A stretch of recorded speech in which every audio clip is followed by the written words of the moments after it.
copy and pasted a lot of things. But I don't really, I think this is about 90 slides of upper limb 1. I'm not going to go through it all.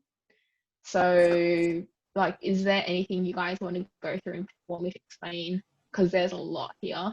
Otherwise, I'll just go through like a very basic approach to how you can, you know, approach upper limb. Brachial plexus, anything else?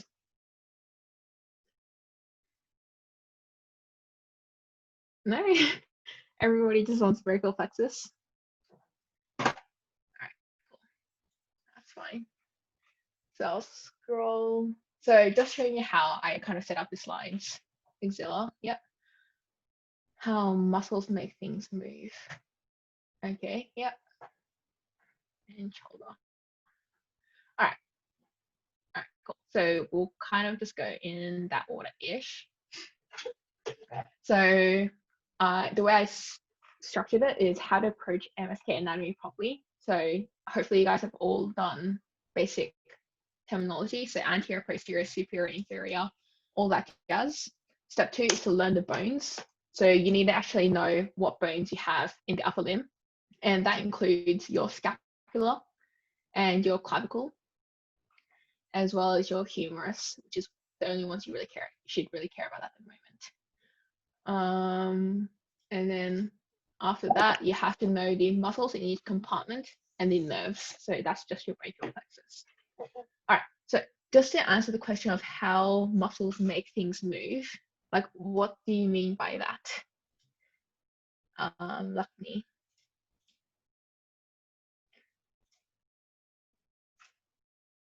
Hello. Like in what direction? Okay, yes, very good question.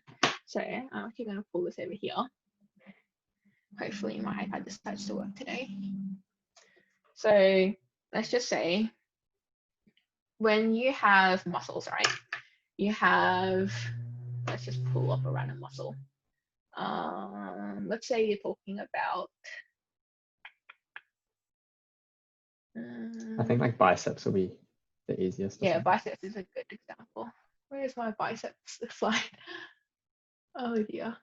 Oh, I don't have biceps in here. I should really move that. Oh no, yeah, you did like shoulder. I do only like did the shoulder. delt, I think. Okay. Oh no, let's just go with rhomboids. Oh yeah, I really didn't put anything in here. Okay, let's just go with rhomboids. So these are your rhomboids, and you can kind of see that you have, if I were to split screen this, sorry, this is a bit messy. And if that's not going to work, yes. So if you see that, you have your spine in the middle, and then you have your scapula on the side. So basically one of them is called your origin. So in this case, your spinous processes. So this part right here, that's your origin. So that's where your muscle originates from. Jesus Christ. So that's where it originates from. And then this is your attachment. So that's where your muscle goes to. So basically your muscle is starting from the spine and it's attaching onto the scapula. Okay, my thing is lagging, but that's what's happening. And the reason that's important is because origin, so this is where it starts. So basically it will pull the attachment towards it. So if your origin is here, you'll pull the scapula towards it, which is why it actually protracts or retracts the scapula. I don't actually remember which way it is. It's a similar thing with the biceps. So you have your big thing right there, and then you have your humerus and your arm. How does X, Y, Z muscle affect shoulder movement? Okay, sure. So have you guys seen all the muscles in the shoulder? Yes, okay. So you have your rotator cuff muscles. So you've got your subscapularis, supraspinalis, infraspinalis, and teres minor. And hold just gonna actually switch screens. Let me switch screens.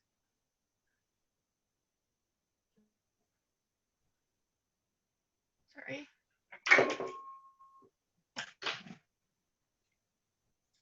Yeah, sorry, I was on my external monitor. Man. So you've got your rotator cuff muscle right here. So in the case of, oh my God, it's letting me say badly. In the case of subscapularis, it's actually starting on this, the origin is the medial border of the scapula, and it's attaching to the humerus right there. So if it's starting here and it's ending here, when it contracts, it'll actually pull the humerus towards it. So I don't know if you can actually visualize it, but as it pulls it together, it will actually medially rotate the arm that way. And it's a similar thing for the infraspinatus right here. Since it originates on the medial border of the scapula and it attaches to the, what's it called? The cervical, greater cervical. I don't have my things memorized anymore. As it contracts, so as it contracts, it will actually get smaller.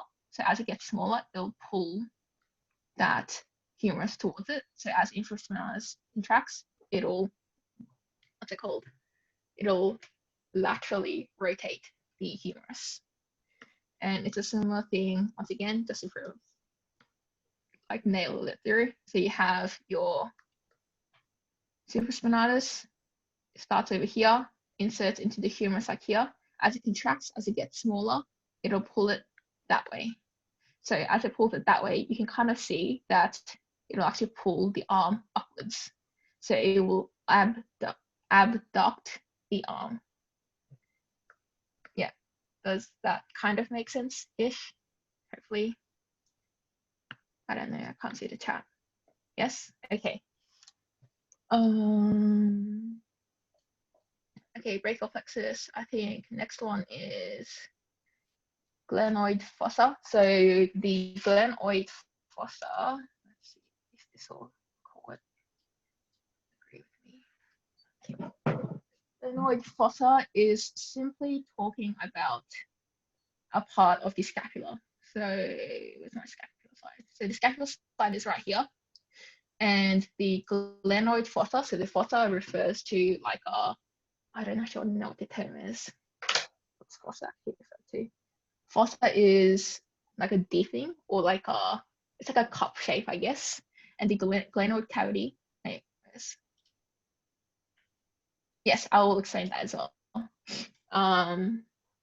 Yeah, so the glenoid fossa just refers to this part right here. So it's where the humerus, the head of the humerus attaches to the scapula. So it's just that part. Glenoid fossa. And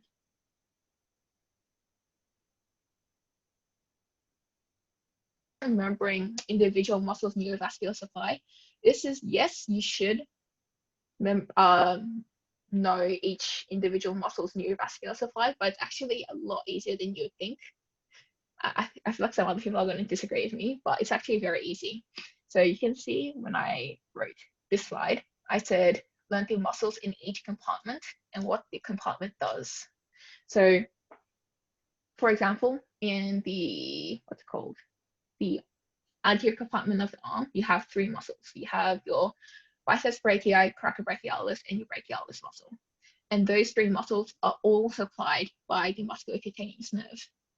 So if you know that, it's much easier to just remember like the musculocutaneous nerve innervates all muscles of the anterior compartment of the arm. So then that's all you have to do. And it's a similar thing for when you get onto the forearm. You've got your anterior compartment of your forearm.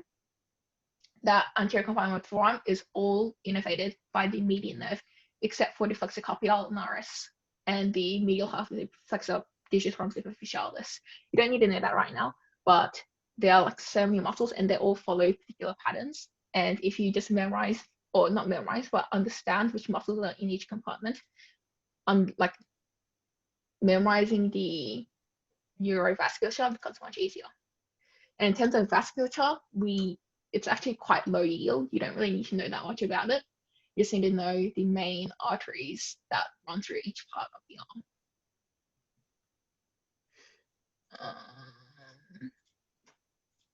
So that's that so far. And then brachial plexus, I think, is the next thing. Okay, brachial plexus. So brachial plexus is, yes, right here. So brachial plexus, all it is it's referring to a bunch of nerves that mix together and innervate the arm. And I'm sure you guys have seen this diagram right here. But basically, C5, C6, C7, C8, T1, these refer to the actual spinal nerves.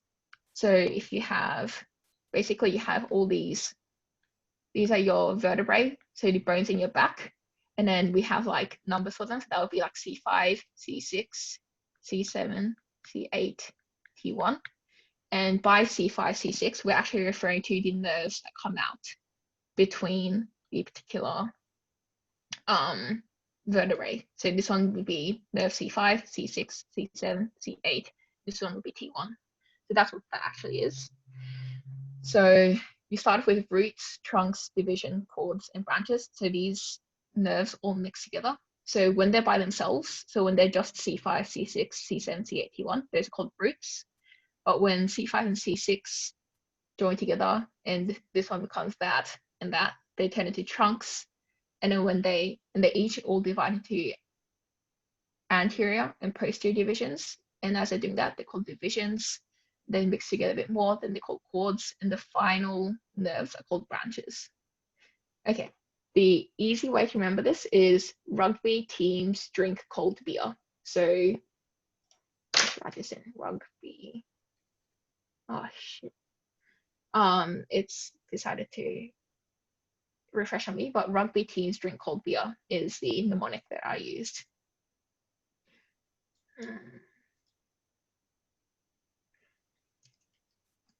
Teams drink cold beer. Okay. Okay, wait, what part of the brachial plexus doesn't make sense? So I'm not too sure what part of it to explain. I think it would be good to go through like how to draw it step by step, and then Okay. Perhaps just like the compartments each nerve goes through.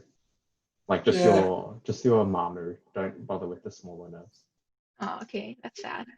And like, I guess like when I was learning, I always found like what is actually the difference between the idea of branches, cords, divisions? Like, what do they actually kind of mean in terms of like clinical anatomy?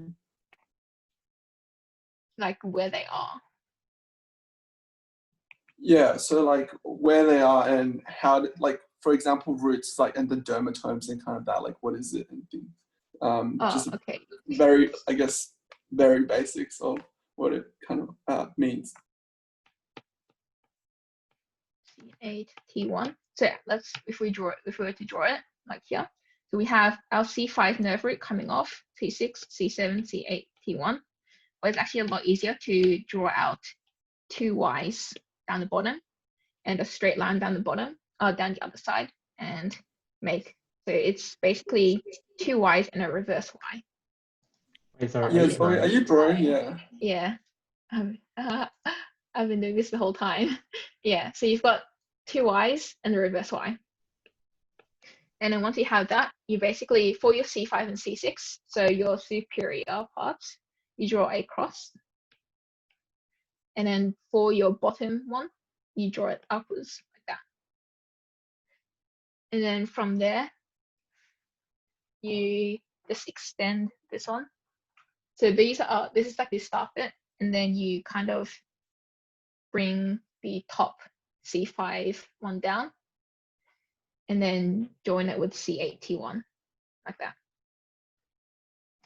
And then from there, you basically have your 5 main branches. Okay. Yes. And then you just need to name them. I just straight out memorized the branches, but do you guys have a better way to remember how to name your branches? I just remembered Mamu. For some reason that stuck. M-A-R. Mamu. Yeah. Oh yeah. Mamu. So M stands for musculocutaneous,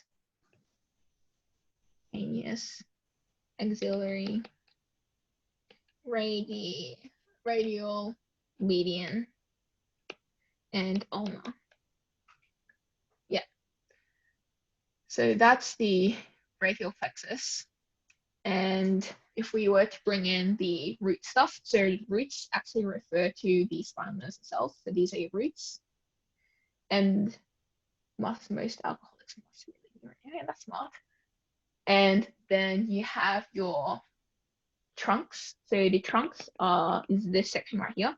So once C5 and C6 have joined together and C8 and T1 have joined together, these become your trunks. And the way you actually name them like as you can, like literally how you see them. So you see that C5 and C6 are higher, so they're superior. So this becomes your superior trunk. C7 is the middle one, and C8, T1 is your inferior trunk. Inferior trunk. And after that, so it's rugby teams, drink is divisions. So then you have your divisions. So you have all your trunks right here, your superior, middle, and inferior trunks are splitting off, so they're dividing into anterior and posterior parts. So this is your divisions. And notably, this is kind of useful to understand or remember that your divisions go under your clavicle. So that's your divisions. So they're going into anterior and posterior branches. And then you have your rugby teams drink cold. So then you have your cords. So your cords. Oh, crap. These are your cords. And these are named a little bit differently to your trunks. So these are actually named the lateral, posterior, and medial cords. And the reason why they're actually named differently to the trunks is because one of the big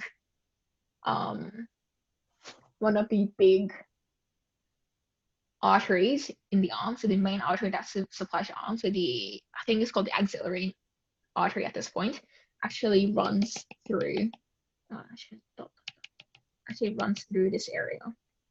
So it kind of runs through this area. So it kind of goes like that. So you can kind of see that if this is the lateral side right here, and this is your medial side, this cord right here is medial to this big nerve. And this lateral cord right here is lateral to this axillary artery right here. And this cord behind is posterior to the artery. Okay. Just to answer the question, sorry, Zoe. Yeah. Just to answer the question, what C and T refer to. So your upper limb comes off like the top of your body, right?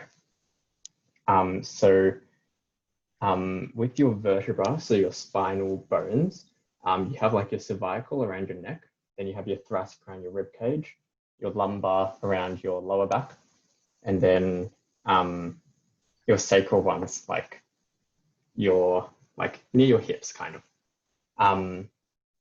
Since you have nerves coming into your arm, it makes sense for your nerves to come from like this portion, like from your neck region and like the upper thoracic area.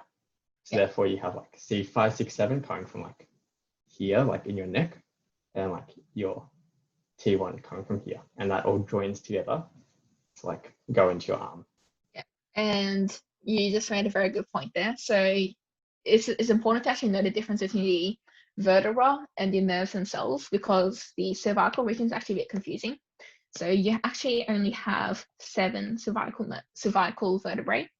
So you have C1, C2, C3, C4, C5, C6, and C7. You only actually have 7, and then you go straight to T1. But the reason you have 8 nerve roots is because you have for your cervical nerves, one actually starts at the top border of C1, so that'll become C1. And then that one will be C2, C3, C4, C5, C6, C7, and then that's C8. And then T1 starts below the T1 vertebra. So you might actually hear someone say, I heard it mentioned once, that for cervical nerves, and if you want to actually figure out which vertebra it's coming off, you look at the, for cervical nerves, the corresponding vertebra is the one below it. So if you have i.e., if you have C1 nerve, the corresponding, my hands are frozen, so I can't actually type, sorry. So the corresponding vertebra is the C1 below it, and that's different, and that is different to the others. So for T1, for nerve T1, the corresponding vertebra is above it. Yes, does that make sense? I hope. Sorry about my terrible typing. My hand's actually really cold and it hurts. Yeah, all right, cool beans. So that's rugby, teams, drink, cold, and the next one is branches. So branches are the actual nerves that supply the arm. So they're named, they've given them like all these very random names, just memorize them for now, but they kind of do make sense. So the musculocutaneous nerve, I'll just give you like a very brief one sentence summary. Musculocutaneous nerve supplies anterior compartment of arm, compartment of the arm. So the arm just refers to the top part of your, actually, no, let's not say that. Supplies the anterior compartment of the arm. So this is your biceps brachii, coracobrachialis, and brachialis. And it's called musculocutaneous. So it also supplies the lateral aspect of the forearm, sensory for so that's the sensory. So whenever you're talking about nerves, for this, for the branches, you're generally talking about the motor supply, so aka which muscles does it innervate, and the sensory supply. So what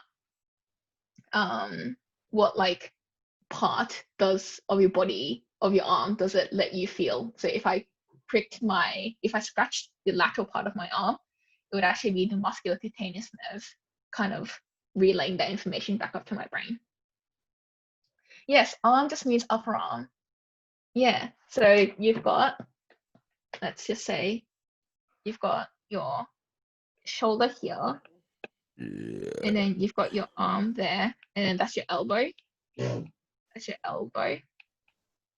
This part right here, this is your arm. And then that part here is called your forearm. So it's actually kind of important to understand that. And it's a similar thing for lower limb. So lower limb, you've got your leg there. Actually, that's your knee. So if that's your, oh my God, my drawing.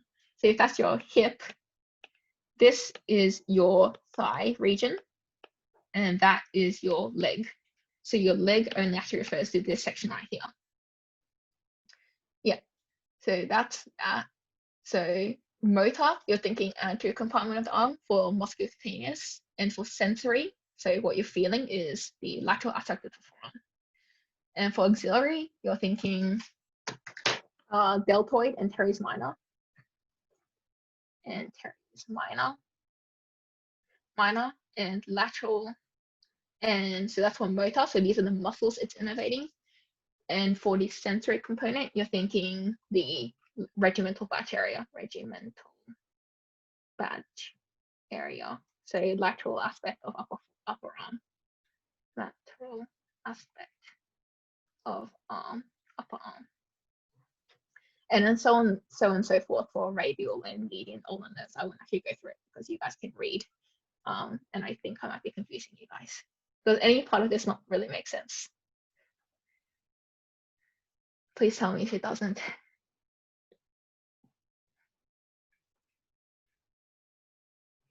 Okay, all right. Does anybody have any other questions about the brachial plexus?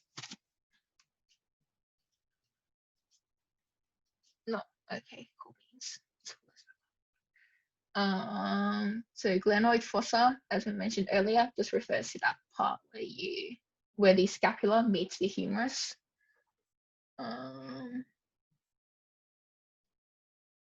Glenoid fossa, shoulder. Okay, all right. So generally, when we're talking about the shoulder, there are only a few things you really have to care about. So you need to care about the rotator cuff muscles. So these are basically all the muscles that supply your shoulder, make your shoulder move. So your subscapularis, supraspinatus, infraspinatus, and teres minor. And the way to remember this are your sits muscles.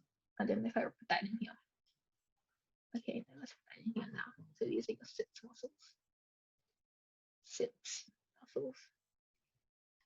So subscap, infraspinatus, teres minor, and supraspinatus. You need to know like what each muscle does and all that. Glenoid fossa, I just asked how the muscle contractions change the positions. Yeah, so that comes down to this slide, these 4 slides right here. So for supraspinatus, as we mentioned, that does abduction of the arm.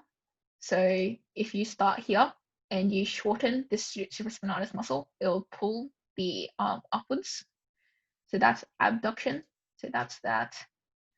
And same thing with infraspinatus. You just need to go through them one by one. I honestly highly recommend actually going through each muscle. You don't need to memorize the attachments, but going through each muscle, visualizing where all the attachments are, and then trying to visualize what will happen if you shorten that muscle. And then you'll actually get to see what the action of that muscle is, and ways to remember the difference in adduction and adduction. Some people like to do add. So if you're adding things together, you're joining things together. So let's say you have you're adducting your arm, you're joining your arm with your trunk. And abduction, I don't really know. But adduction, the adduction, you're joining things together. Abduction, you take something away. Yes, I think, I don't know, oh yes, that works as well. Yes, that works. I was like, my English is not good enough for this. So that's that. All right, what else is there? Is there anything else? X, Y, Z. Oh yes, for shoulder dislocations, I actually had a whole slide dedicated to that, I think, unless I took it out or didn't put it in this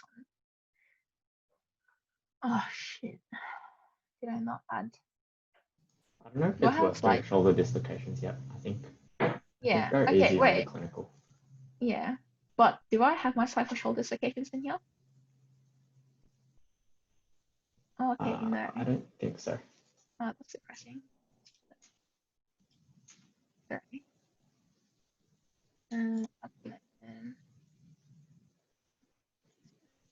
Wait, just a question for everyone. In your lecture, did they talk about words such as like fossa and tubercle and like process? Yes. And they did? All those terms make sense because they can. Oh wait. Okay, no, I thought I had it here, but I actually don't. Okay. Yeah, I don't have the good ones. Like so I copied and pasted off somewhere. So your terms, fossa. Fossa is just a fancy word for like a space. So for example, if I have my hand here, right, and let's say this represents your shoulder, like your glenoid fossa, it just means like this space in which your head of the humerus can fit inside. So fossa is just a space where something goes. A tubercle is like something that just points out. And tubercles tend to be like the attachment point for a muscle. So, yep, that's a tubercle. And same with the process, same thing, something that points out.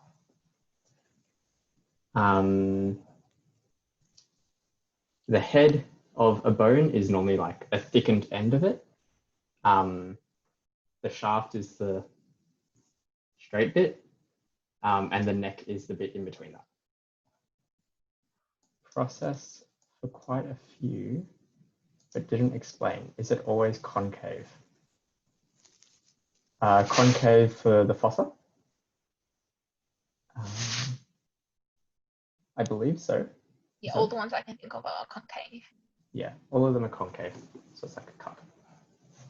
Yeah, and just for those of you who are actually wondering about the shoulder dislocation stuff, it's kind of important to know that within the shoulder region, your actual true shoulder joint is actually referring to the glenohumeral joint, so this one right here.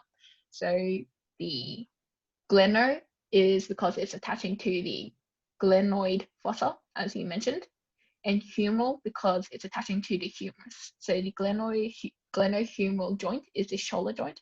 It's actually referring to this part right here.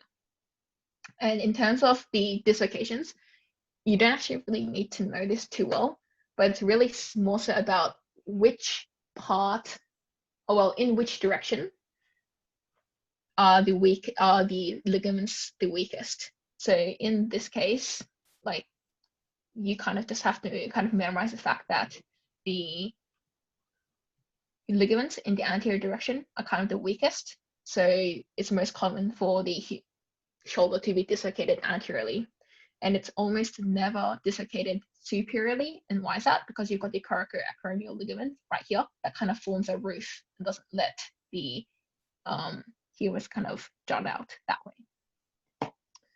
But we won't really talk about that right now. Yes, sorry, this has been a bit of a mess, but like, there's so much, and you kind of just really just need to sit down and go through everything. In terms of muscles and actually memorizing what they do, I actually memorized the attachments. It was a complete waste of my time, but it was kind of useful in that, like, I didn't have to memorize the functions at all because I just visualized in my head, okay, where does it start? Where does it go to? What happens if it's shortened?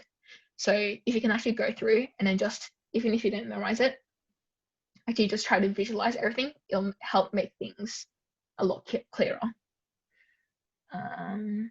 Yes, we'll go into like actual proper content next week, but if there's nothing else, I'll just end it there. Yes, no questions, no. All right, cool.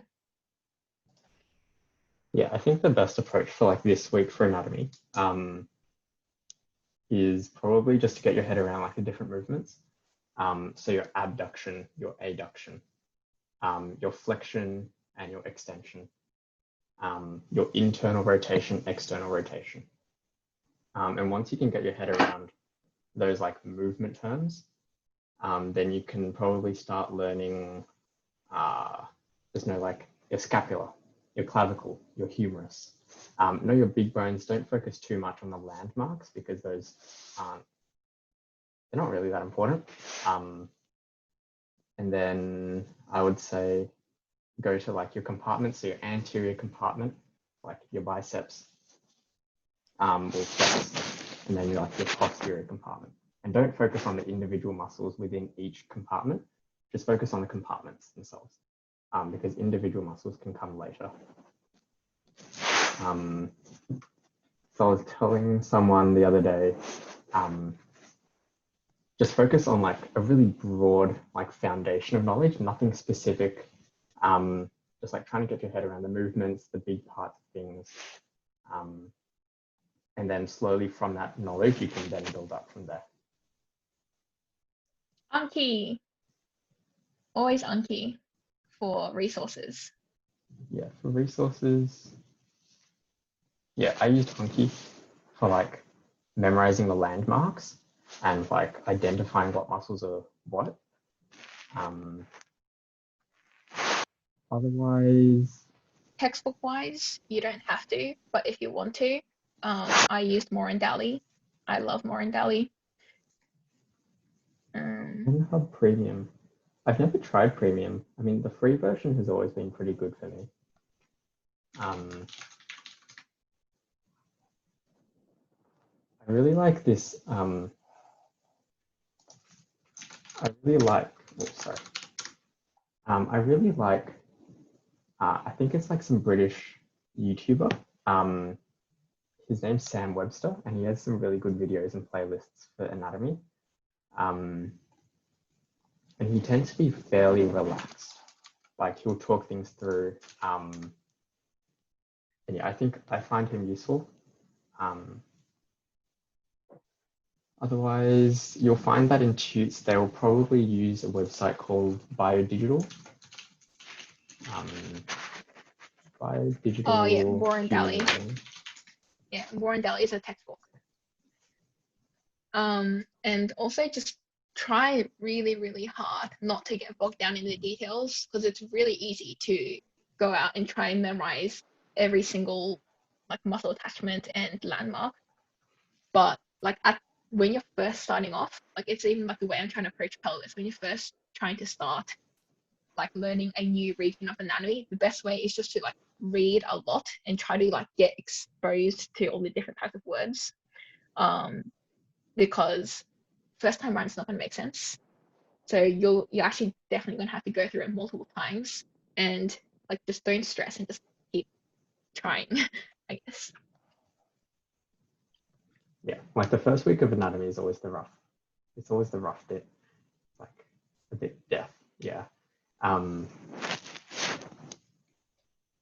Yeah, that's all I can think of right now. I think Anki, Morandali.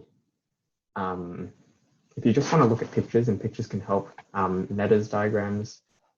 Yeah, a lot of people like, I bought them as well, the Netta's anatomy flashcards. Not really useful for you guys now, but it is really useful when you eventually go into like dissection, like the actual dissection room, and they're like pocket sized. So if you ever get like put on the spot, or if you ever like are looking at a specimen and you're like, oh, I don't know what that is, and you just kind of like have your flashcards with you, and it's actually really helpful. But yeah, obviously like now, maybe not as useful. But like the Netta's clinical anatomy textbook is also really good. I know that some of the anatomy lecturers use it as like a basis for lecturing or like whatever. But like, yeah, Netta's is good. Also, just a quick note about Anki and trying to, or using flashcards. Don't, like some people, like all they do is they memorize like muscle names and stuff like that. So they, go through a bunch of flashcards which point at different parts of the body or different muscles, and you'll just memorize those. There's not that much point in doing that. What's more important is actually understanding the relationships between the muscles and what they actually do. So don't just rely on like straight up memorization. That won't really work either, although it's a large part of it.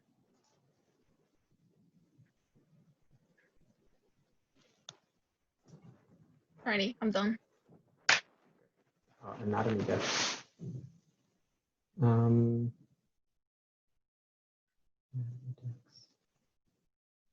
Oh wait, yeah, I remember one. I'll make a post later once I think of the name. Yeah, I'll make a post later for the Anki Dex. Yeah. Okay, cool. Otherwise, I think, yeah, Zoe has like the steps laid out for how to approach MSK anatomy the best. And I think if you follow that order that she has on the slides, I think you guys will do pretty well for that. But yeah, otherwise we might move on to, I don't know, if we want to do pop health or physio. Is Juting here? Juting's here, yeah. Yeah, I'm here. Do you want to go through, I don't know, you guys sort it out. You guys want to do pop health or physio? Yeah, let them decide. I don't think they've had either yet. Just a forewarning, pop health is a thing. Like, Straight up boring. yeah. The toots are. Okay, let's do pop Yeah. health first. Oh, yay. Okay, I'll get my slides up. I'll be quick. I'll try and like. Yeah, This week's pop health isn't too bad. So you guys have like it's a whole subject. It's a whole thing. And you do it every year. Like we have to do it. It's not called pop health. Is it called? No, it's not called. We do EBM, so like evidence-based medicine, which is kind of pop healthy. It's the same thing. Yeah, it's the same department. Same thing. It replaces HKS. Yeah, so basically pop health for you guys is like the new version of HKS, except more of a focus on actually like studying or like maybe like analyzing data. Whereas HKS is obviously more of like a holistic kind of idea of like, you know, health and like the world and like global health and blah, blah, which is like very like all well and good, but like, you know, you also have to study the you know, the fundamentals behind it as well, I guess. But yeah, this week is pretty chill. I like kind of condensed it down to basically the most important things that you really need to focus on. You will be having shoots on this, which depending on your experience, I think all of us didn't have a very good experience with the pop health shoots, but yeah, you know, they're okay. Maybe it'll be different this year. Maybe it'll be fantastic. Never know. Maybe just because it's like online, they like do something different, and maybe it's actually like improves. You never know. But basically, like the lecture slides will contain a lot of like basically the good like the information that you need to know.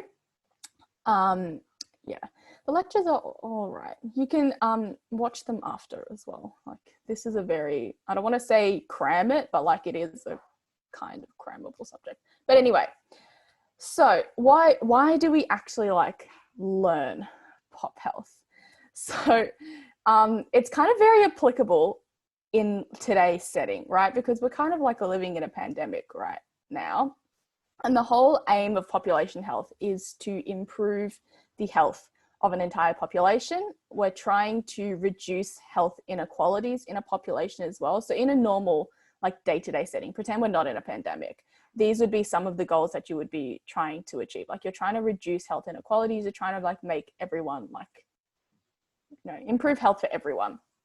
And the way we study pop health is through epidemiology and statistics. So you're going to be doing a bit of, the spesh kids will be like okay with this because you learn like confidence intervals and like p-values and stuff.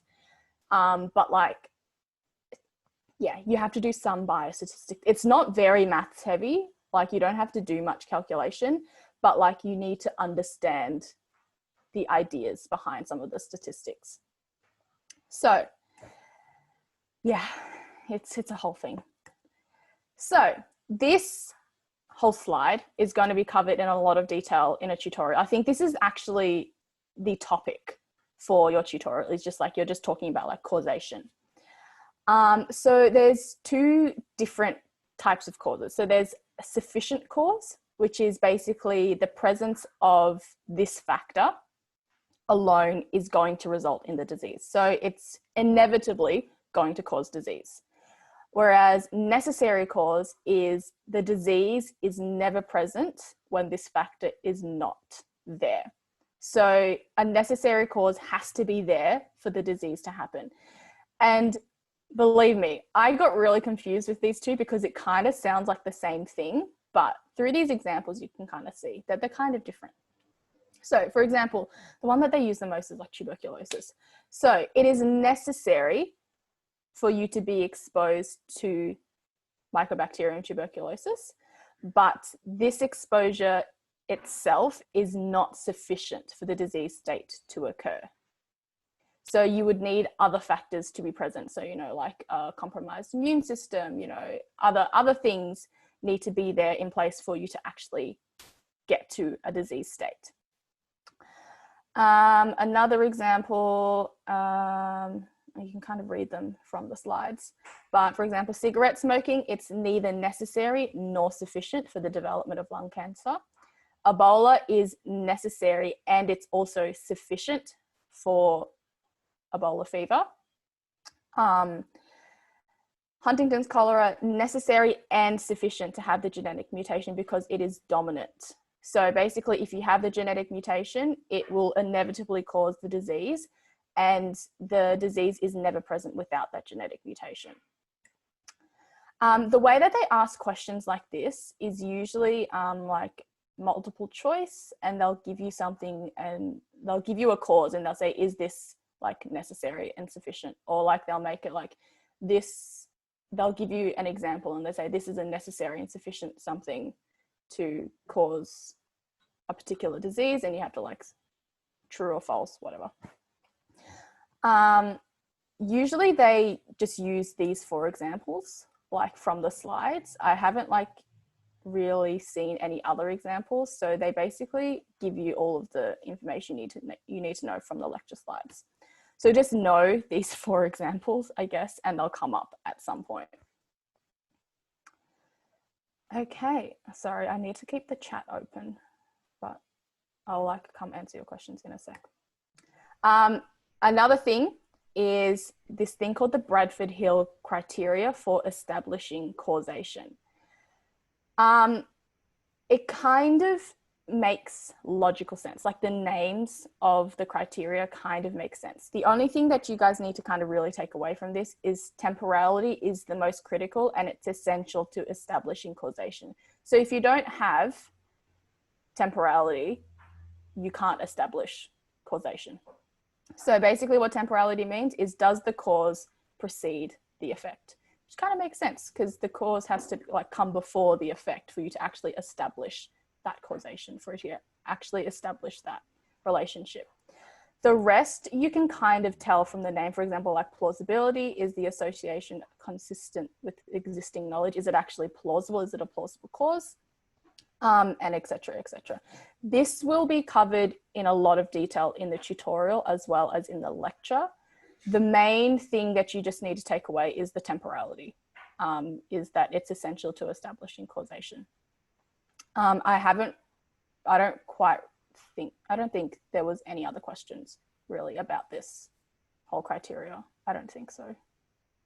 Someone can correct me if I'm wrong because it was a long time ago, but that was basically the only thing I remembered from this criteria was temporality. And that was basically it. Okay, so when we talk about disease, we don't talk about a single cause. There are like, you know, very few diseases have like a single isolated cause. So therefore we have to look at risk factors. So the way the lecture divides them is in 4 categories. So predisposing, enabling, precipitating, and reinforcing risk factors. You don't actually go into much detail about these categories. What you actually do is this risk factor assessment. Now, this is kind of the math side of pop health, if you want to call it that. So you do need to remember some formulas, some ways of actually calculating these lovely things in blue. So the only way that you guys can kind of really get by with this is kind of just memorizing the formulas, unfortunately. I would recommend actually knowing what they mean, because a lot of the time you'll get a pop health assignment and you will be asked to analyze like, oh, what was the relative risk? What does it actually mean? Or like, you know, if you get given a value and they say, okay, this was the whatever value, okay, what does that actually mean in a real life context? Because otherwise you're just kind of quoting numbers to other people and it doesn't actually make sense unless you actually put it in context and tell someone, okay, this is the number, this is what it actually means. The thing I will point out, it's kind of listed here, but the only difference between population attributable risk percent is that, so an attributable risk, I can't say it, and risk and fraction is amongst like the exposed, whereas the population attributable risk percent is calculated in the same way, but it's just related to the population. So it's in like, so you've got one which is like only contained within amongst the exposed, and then the other one is amongst the whole population.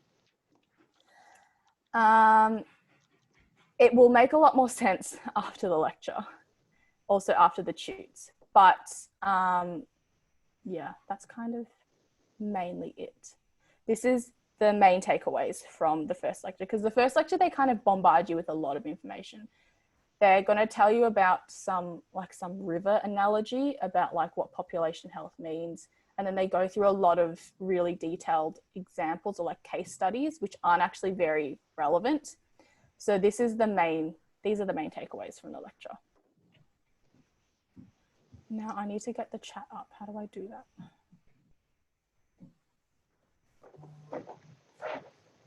Anyone have any questions so far? It was just the cigarette smoke being, why is it not sufficient? But Jiting already answered that. Yeah. Yeah, so you can kind of replace the word sufficient and necessary with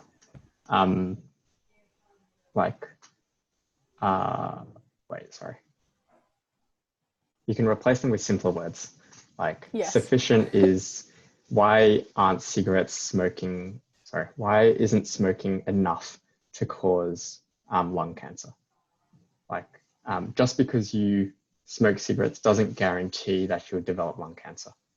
And same with the opposite. Just because you don't smoke doesn't guarantee that you won't develop lung cancer either.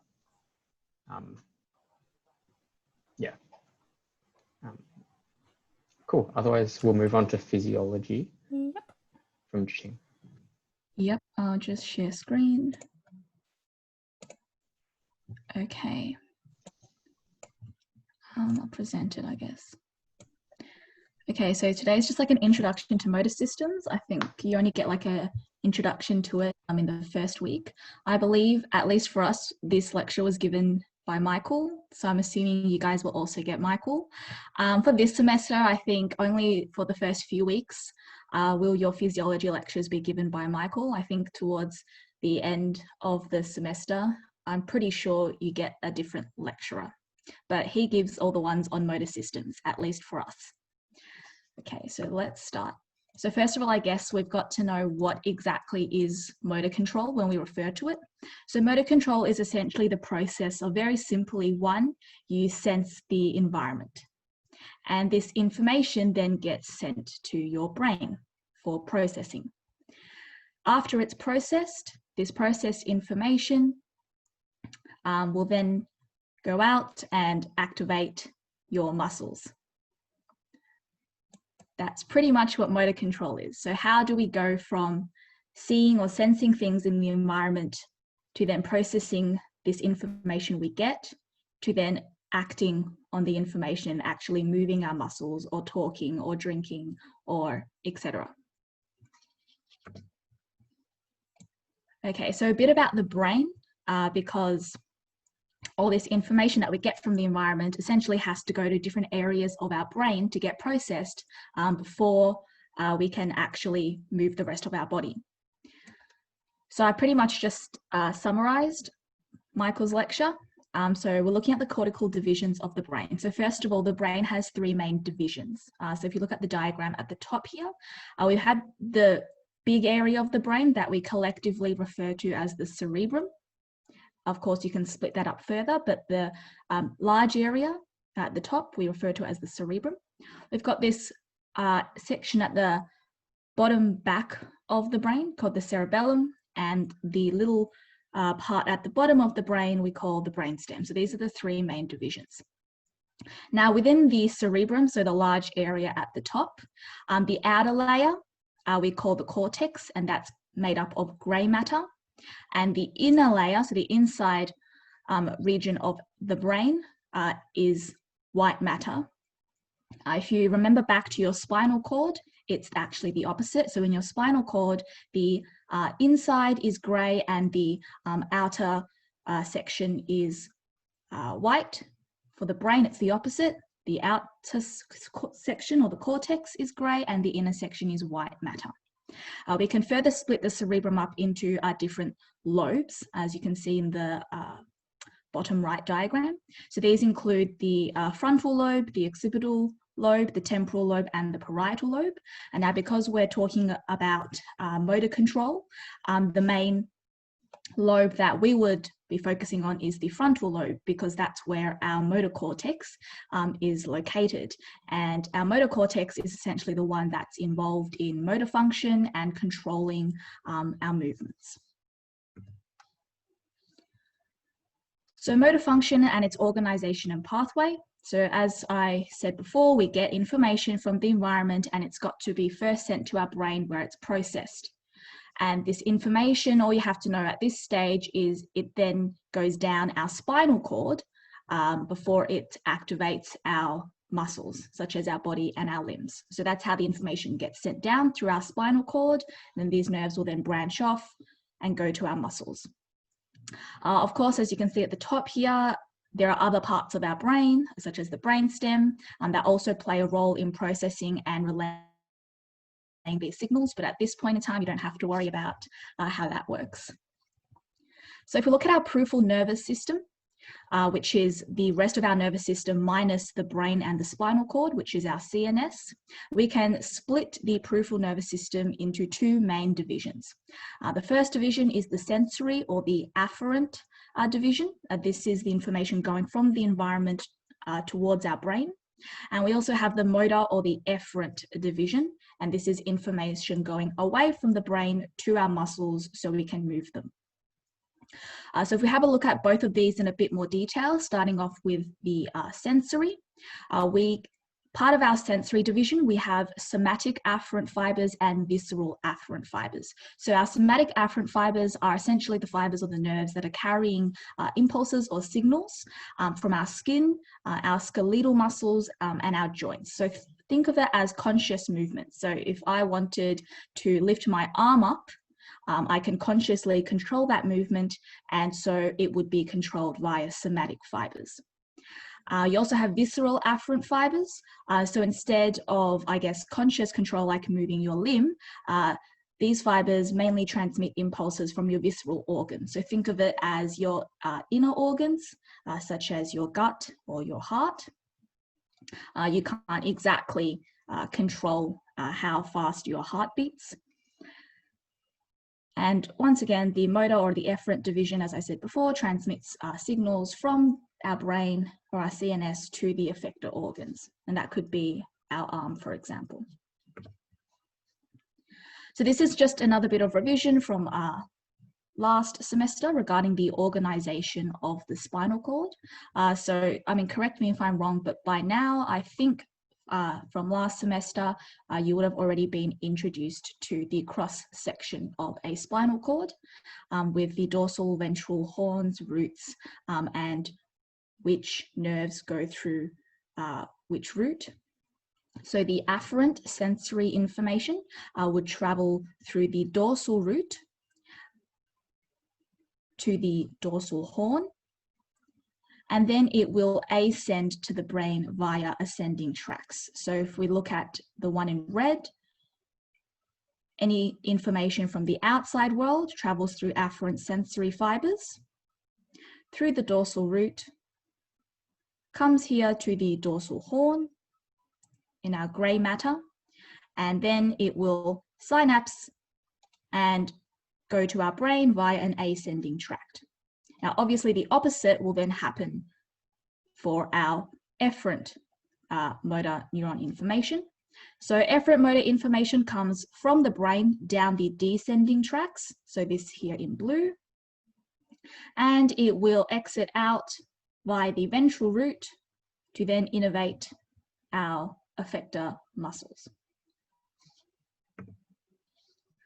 So motor neurons, they reside in the ventral region of the grey matter within our spinal cord.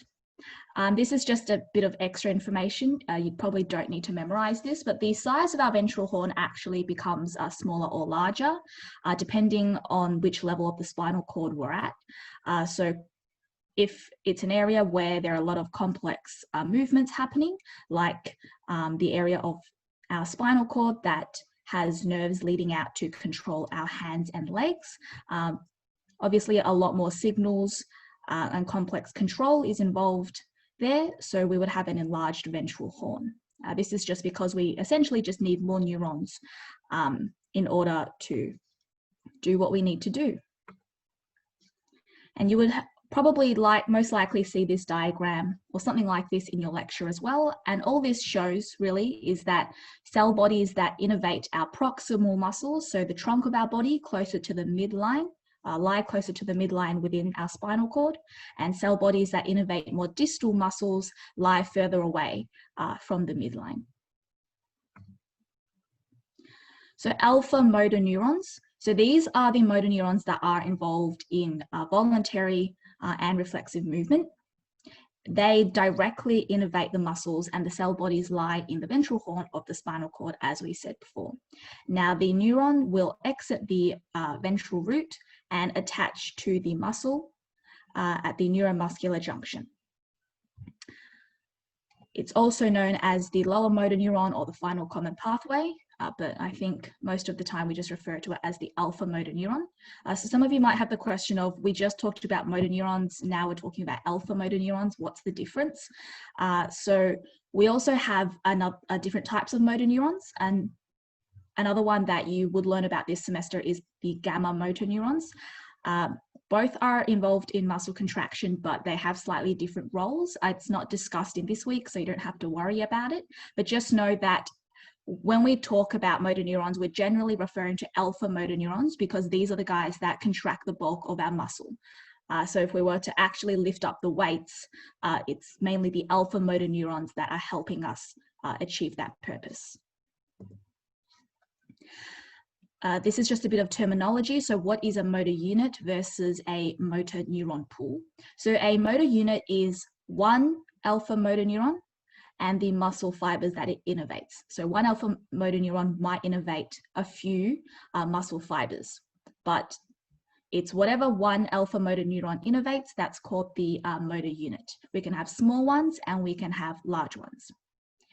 A neuron pool is a collection of multiple alpha motor neurons that all act to innervate a single muscle. So for example, if we were to look at our biceps, that contains a lot of muscle fibers, and one alpha motor neuron by itself isn't going to be able to contract our entire biceps. So we would need multiple alpha motor neurons to contract our biceps, and that would then be the motor neuron pool.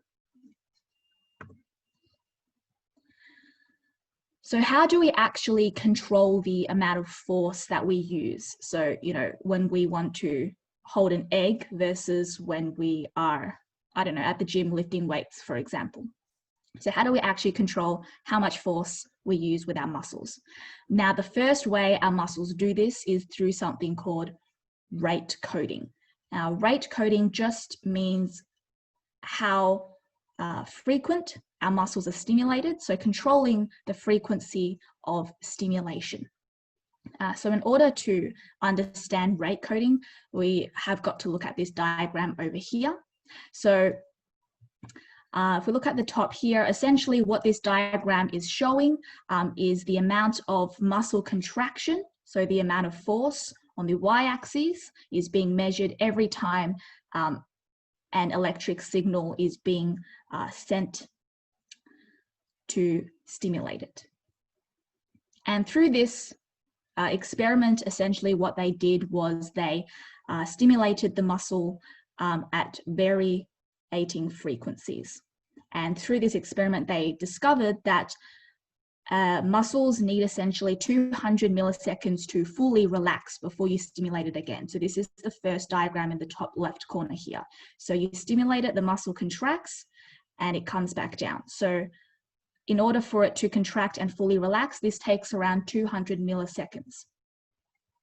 And this is when you are stimulating the muscle at around 5 hertz. That's giving it enough time to relax. Now, obviously, if you are going to stimulate it more, it won't have enough time to fully relax. And you essentially get what's called force summation. And so that is stimulating the muscle at a fast enough or high enough frequency so that the muscle continuously contracts before it has a chance to completely relax. So we have something called unfused tetanus and fused tetanus. So when it's unfused, this is just oscillations in the force generation. So this is our diagram at 20. As we can see, it's just these small oscillations or these little waves. So because we get these little bumps or these little waves, this is telling us that there's still a tiny, tiny chance for the muscle to slightly relax before we stimulate it again. And fused tetanus, which is at 40, so bottom right diagram here, this is essentially a smooth force summation. As you can see, there's no chance for the muscle to relax at all because we're stimulating it so frequently. So this is the first way that we can control how much force we put into it, and that is how often we're stimulating our muscles, essentially. The second way is what we refer to as the size principle. And what you need to understand with size principle is that when we want to generate force from a low force to a very high force, when we start off with just a low force, our small motor units are recruited first. So for example, this one at the top, X, it's just a small motor unit. This alpha motor neuron is only innervating 3 muscle fibers. So it's a small motor unit, and these are always recruited first. And as we want to increase the amount of force we want to generate, then our body is going to start recruiting the larger motor units. So for example, Y and Z. We don't go straight to Z, even if we want to generate a large amount of force. We always start off with X and then gradually build up Y to Z. Now, small motor units have a lower threshold. That means they're much more easily activated. And so therefore, that's why we always start off by recruiting our small motor units. You do have to memorize that small motor units are fatigue resistant. So that means they don't tire out. Whereas our large motor neuron units are not fatigue resistant. So they will end up tiring out. That's why you can't continuously lift weights for 24 hours a day. However, they're there because they can generate a lot of power at once. So our cell body size essentially already takes care of grading motor recruitment automatically for us.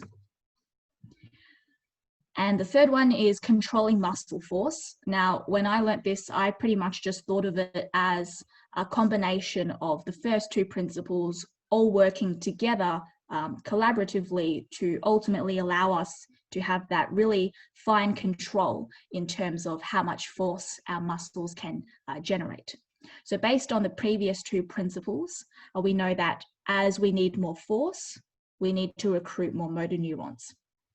And also as we increase our force, the frequency of the activation of our motor neurons is also increased. In other words, our rate coding is also increased. So if we combine those 2 together and we look at the firing profile of a muscle, you'll see that as we increase the force, first of all, we have more and more of these lines. That just means we're recruiting more motor neurons. And they are also being fired off at a much quicker rate as well. So in other words, this firing profile will reflect the main ways that you control muscle force, and that is 1, increasing rate coding, and 2, increasing the amount of neurons recruited. And more specifically, as you increase your force, you're increasing the number of large motor units that you're activating, all to ultimately increase the amount of force generated. And I think this is just based off Michael's slides from last year, but at the end, he also does go through a bit of revision from semester 1, and that is what are the types of muscles, what are the main functions of skeletal muscle, and what are the characteristics of skeletal muscle, just to refresh your memory in preparation for the upcoming physiology lectures surrounding motor control. And I think that was it. Yep. Sweet. Okay. I think that's everything, right? Yeah. I think so. Yeah. Okay, cool. Does anyone have any questions about anything? Otherwise we'll probably finish it up there. Because like there's no quiz this week either. You guys haven't lunch yet.